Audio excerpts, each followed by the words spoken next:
इस बार ओवैसी क्या 5 का आंकड़ा बढ़ाएंगे या लग रहा है ओवैसी फैक्टर नहीं चल पाएगा? मुझे लगता है कि ओवैसी फैक्टर पहले से ज्यादा चलेगा, क्योंकि कोसी सीमांचल में ही उनका असर दिखा था। 5 विधायक उनके जीते थे, लेकिन इस बार मैं गया कई इलाकों में, हर जगह पर जो मुसलमान हैं वो कह रहे हैं कि भाई आप बीजेपी का डर दिखाकर कितना दिन हमारा वोट लोगे। सीमांचल से इतर भी अगर बात इतर सीमांचल से इतर वो कह रहे हैं कि कितना दिन आप बीजेपी से हमको डराओगे और कितना दिन वोट लोगे। हमारा भी कोई नेता होना चाहिए और हमारी आबादी के हिसाब से हमारी हिस्सेदारी होनी चाहिए। और प्रशांत किशोर ने खूब जोर दिया इस मामले को लेकर कि भाई मुसलमानों की संख्या 18% के आसपास है, यादवों की 14%, फिर क्यों यादव ज्यादा चुनाव लड़ते। तो ये फैक्टर है। पहले मुस्लिम नेता होते थे आरजेडी में बड़े बड़े, जो वोट देने के समय या चुनाव के समय गोलबंदी करा देते थे मुस्लिम वोटरों की। शहाबुद्दीन थे, चाचा तस्लीमुद्दीन थे। आज की तारीख में आरजेडी में कोई ऐसा बड़ा मुसलमान नेता नहीं है जो जिसको मुसलमान अपना नेता माने। ऐसे में ओवैसी की तरफ आकर्षण बढ़ रहा है मुसलमानों का, और युवा तो खासतौर पर उनके साथ खड़ा दिखाई दे रहा है। तो सेंधमारी होगी मई समीकरण में, जबरदस्त सेंधमारी दिख रही मुझे। सेंधमारी आपको भी लग रहा है ओवैसी कर पाएंगे या लग रहा है कि नहीं पिछली बार जितना था उतना ही रहेंगे, उसके आसपास ही रहेंगे? क्योंकि ओवैसी इस बार सीमांचल से बाहर निकलने की भी कोशिश कर रहे हैं, वो बाकी सीटों पर भी मेहनत करने की कोशिश कर रहे हैं। तो क्या उनका ये कैंप काम आएगा? पिछली बार भी उन्होंने कोशिश की थी और उसमें सफल भी हुए थे। 5 सीटें उनको मिली थी। तो इस बार उसमें कुछ जरूर लगता है कि बढ़ोतरी होगी, क्योंकि मुसलमानों के अंदर इस बात की भावना बहुत तेजी से बढ़ रही है कि हमें सभी पॉलिटिकल पार्टियां जो हैं वो सिर्फ वोट बैंक के रूप में इस्तेमाल कर रही हैं। हमारे हित के लिए, हमारे विकास के लिए, हमारे मसाइल के लिए कोई पार्टी काम नहीं कर रही है। और बीजेपी जिस तेजी से बढ़ रही है उसको रोकने में भी जो पार्टियां मुस्लिमों को हमदर्द होने की बात करती हैं वो नाकाम रही हैं। तो ये सोच जो है ओवैसी को बिहार में धरातल देगी, और इसी धरातल पर खड़े होकर के ओवैसी एक नई ताकत बनेंगे और मुस्लिमों के नए रहनुमा वो सामने लाएंगे। नुकसान होगा आरजेडी को निश्चित तौर पर नुकसान होगा।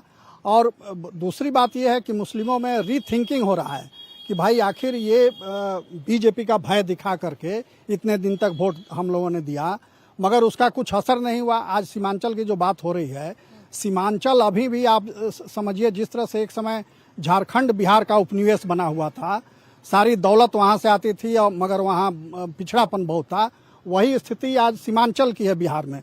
बिहार का वो उपनिवेश बना हुआ है, वहाँ एम्स सबसे अंत में गया, वहाँ हवाई अड्डा सबसे अंत में गया, वहाँ विश्वविद्यालय सबसे अंत में गया। सब चीज़ें उत्तर बिहार में पहले हो गई, वहाँ अंत में हुई। उसकी वजह, सबसे बड़ी वजह यह है कि वहाँ कोई बड़ा मजबूत नेता नहीं है, कोई वैसा जनाधार वाला शख्सियत वहाँ नहीं है जो वहाँ के हित की बात कर सके और अपने लोगों को गोलबंद कर सके, उसके लिए जागरूक कर सके। तो ओवैसी ये कमी पूरी कर रहे हैं।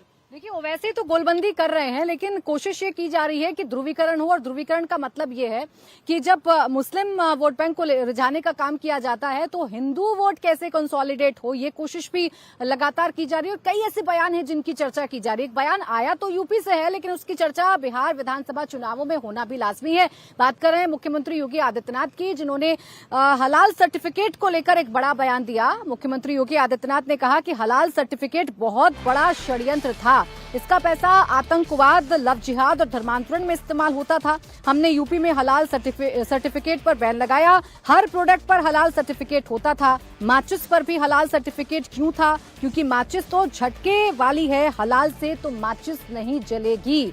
ये बयान दिया गया है योगी आदित्यनाथ की तरफ से। अब इसका जो इम्पैक्ट है वो बिहार में भी देखने को मिलेगा। क्या कहा मुख्यमंत्री ने, पहले वो आप सुन लीजिए। आप जब कोई सामान खरीदते हैं तो सामान खरीदते समय एक चीज जरूर देखिए, क्या उसमें हलाल सर्टिफिकेशन तो नहीं लिखा हुआ है। यानी हर वस्तु में हलाल सर्टिफिकेशन। हमने यूपी में बैन किया है, मुझे लगता है कि आज यूपी के, उत्तर प्रदेश के अंदर कोई उसको खरीदने का या कोई बेचने का दुस्साहस नहीं करेगा। लेकिन आप आश्चर्य करेंगे, साबुन का भी हलाल, कपड़े का भी हलाल, दियसलाई का भी हलाल। मैं पहुंचक था, एक अधिकारी बोला साहब इसमें, मैंने कहा भी देखो नहीं ये षड्यंत्र है भाई।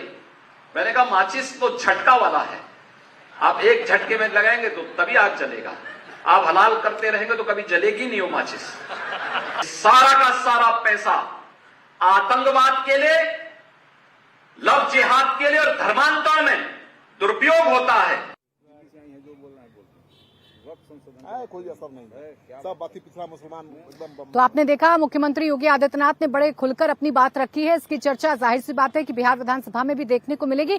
फिलहाल हमारे लिए वक्त एक छोटे से ब्रेक का हो गया है। रवि जी, श्रीकांत जी, प्रवीण जी, नीतीश जी और फैजान जी, आपका बहुत बहुत शुक्रिया हमारे साथ जुड़ने के लिए, हमसे बातचीत करने के लिए। आगे आपको बताएंगे कि बिहार की किन किन सीटों पर राहुल और तेजस्वी आमने सामने हैं। राहुल और तेजस्वी कैसे एक दूसरे को हराएंगे, क्या महागठबंधन में जो पेंच फंसा हुआ है वो सुलझ पाएगा या जस की तस रहेगा।